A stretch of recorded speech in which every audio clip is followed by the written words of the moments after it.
Chicken তো অনেকে অনেক রকমভাবে খেয়েছো, একটু স্বাদ বদলাতে ক্ষতি কী। আজ বানাতে চলেছি চিকেনের এক অন্য ধরনের রেসিপি। দেখতে থাকো। প্রথমেই আমি চিকেনটা লেবু দিয়ে মাখিয়ে নেব। Hello guys, welcome back to my channel মনের ক্যানভাস বৃষ্টি লেখা। এরপর আমি কড়াইয়ে সরিষার তেল দেব। চিকেন সাধারণত সরিষার তেলে রান্না করলে টেস্টটা দ্বিগুণ বেড়ে যায়। তারপর আলুগুলো আমি ফ্রাই করব। আমি কিন্তু আলুগুলোর মধ্যে লবণ হলুদ কিছুই মেশাইনি, শুধুমাত্র কাট করে ধুয়ে ফ্রাইটা করছি। নতুন বন্ধু পুরানো বন্ধু সকলকে অনেক অনেক ভালোবাসা।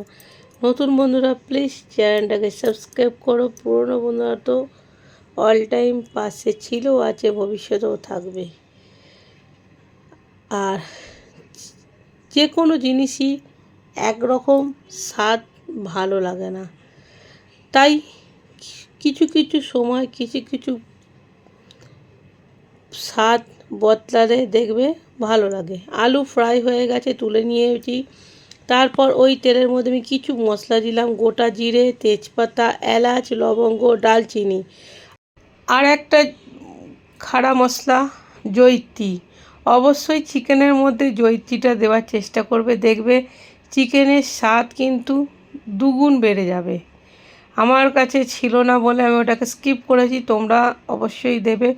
এরপরে পেঁয়াজ কুচো দিয়েছি। পেঁয়াজ কুচোর মধ্যে আমি কিছুটা চিনি অল্প করে দিয়ে দিয়েছি। আর সব কিছুরই দেখবে পরিবর্তন হলে দেখবে জিনিসটা আরও টেস্টটা বাড়ে।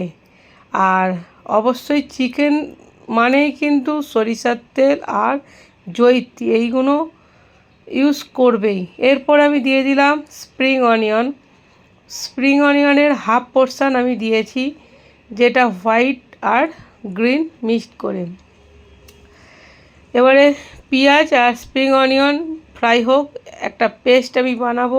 আদা রসুন কাঁচা লঙ্কা, আদা রসুন কাঁচা লঙ্কাটা এক রাউন্ড পেস্ট হয়ে যাওয়ার পরে আমি দিয়েছি আরও বেশ কোয়ান্টিটিতে স্প্রিং অনিয়ন। আর এবারে সব একসাথে আমি পেস্ট করে নেব। আর দেখতেই পাচ্ছ কালারটা কত সুন্দর এসেছে পেস্টের। শুধুমাত্র স্প্রিং অনিয়নের জন্যই কিন্তু কালারটা এত সুন্দর গ্রিনভাবে এসেছে। এবারে পেঁয়াজ কুচো, স্প্রিং অনিয়ন, সব রকম পেস্ট একসাথে খুব ভালোভাবে কষিয়ে নেব। আর এই রান্নাটা সত্যি খুবই অসাধারণ খেতে হয়েছিল। আমি সাজেস্ট করব যে একবার অন্তত ট্রাই করে দেখো। এরপরে আমি আর একটা পেস্ট বানাবো, 3টে টমেটো আর একটা গুঁড়ো মশলা রেডি করছি। সেটা হচ্ছে ধনিয়া পাউডার, জিরা পাউডার, কাশ্মীরি লঙ্কা গুঁড়ো আর লবণ আর হলুদ গুঁড়ো। সব কিছুরই মশলা কিন্তু সেম 19-20 মানে। আর এই দেখতেই পাচ্ছ যে মশলাটা আমি জল দিয়ে রেখেছি। এরপরে ভালোভাবে কষানো হয়েই গেছে। কারা কারা এরমভাবে স্প্রিং চিকেন খেয়েছো অবশ্যই কমেন্ট করে জানাও। আমি এটা ফার্স্ট টাইম বানাচ্ছি এবং ফার্স্ট টাইমই তোমাদের সঙ্গে শেয়ার করলাম। এবারে লেবু মাখিয়ে রাখা চিকেনটা আমি এই মশলার মধ্যে দিয়ে দিলাম। এবারে সব একসাথে খুব ভালো করে মিক্স করব আর চাপা দিয়ে দিয়ে কিন্তু রান্নাটা পুরোটাই কমপ্লিট করব। এই রান্নাটা কিন্তু হাই ফ্লেমে করলে হবে না, লো টু মিডিয়ামেই কুক করতে হবে। এবারে আমি সমস্ত যে মশলা গুলে রেখেছিলাম সেই মশলার জলটা আমি দিয়ে দিলাম। আমি চাপা দিয়ে কিছুক্ষণের জন্য রেখেছিলাম। আর দেখতেই পাচ্ছ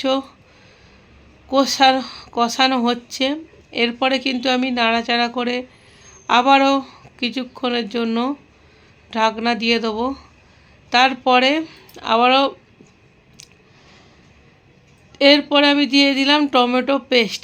টমেটো পেস্টের সঙ্গে খুব ভালোভাবে কষিয়ে নেওয়ার পরে সামান্য একটুখানি গরম জল দিলাম। অবশ্যই গরম জল ইউজ করবে, রান্নায় গরম জল দিলে কিন্তু টেস্ট বেড়ে যায়। এরপরে আমি আলুগুলো দিয়ে দিলাম। আর তোমাদেরকে প্রথমে বলেছি আমি কিন্তু আলুর মধ্যে লবণ হলুদ কিছুই মাখাইনি। আর দিয়ে দিলাম কিছুটা স্প্রিং অনিয়ন, ওপর থেকে ছড়িয়ে দিলাম। এবারে ঢাকনা দিয়ে কিছুক্ষণের জন্য আমি কুক করে নেব।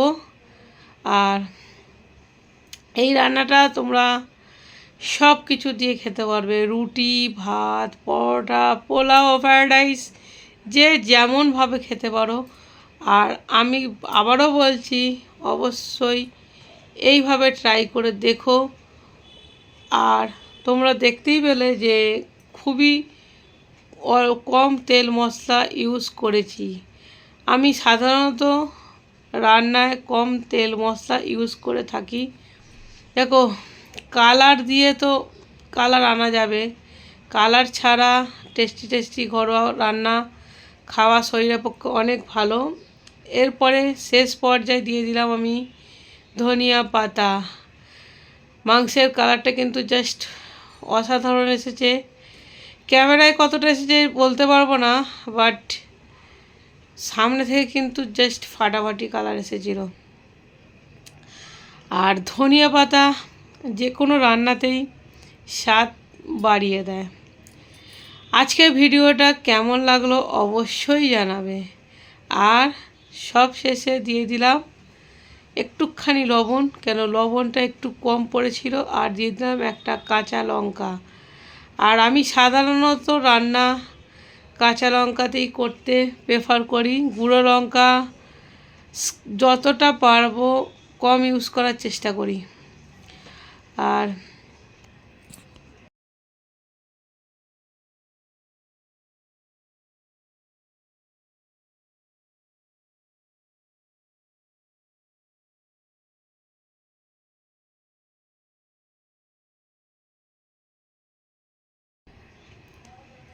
ভিডিওটা ভালো লাগলে অবশ্যই লাইক কমেন্ট করো।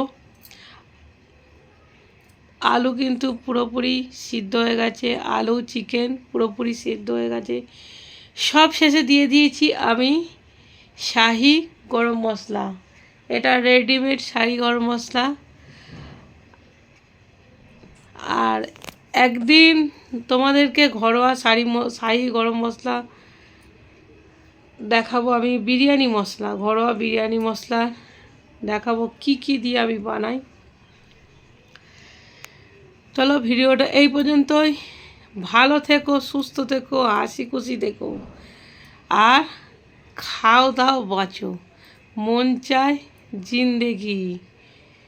খাবারটা কিন্তু জমে ক্ষীর হয়ে গেছিল।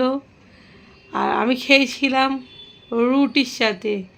তোমরা কিন্তু খেয়ে অবশ্যই জানাও। মন চায় জিন্দেগি। Tata. Thanks for watching this video.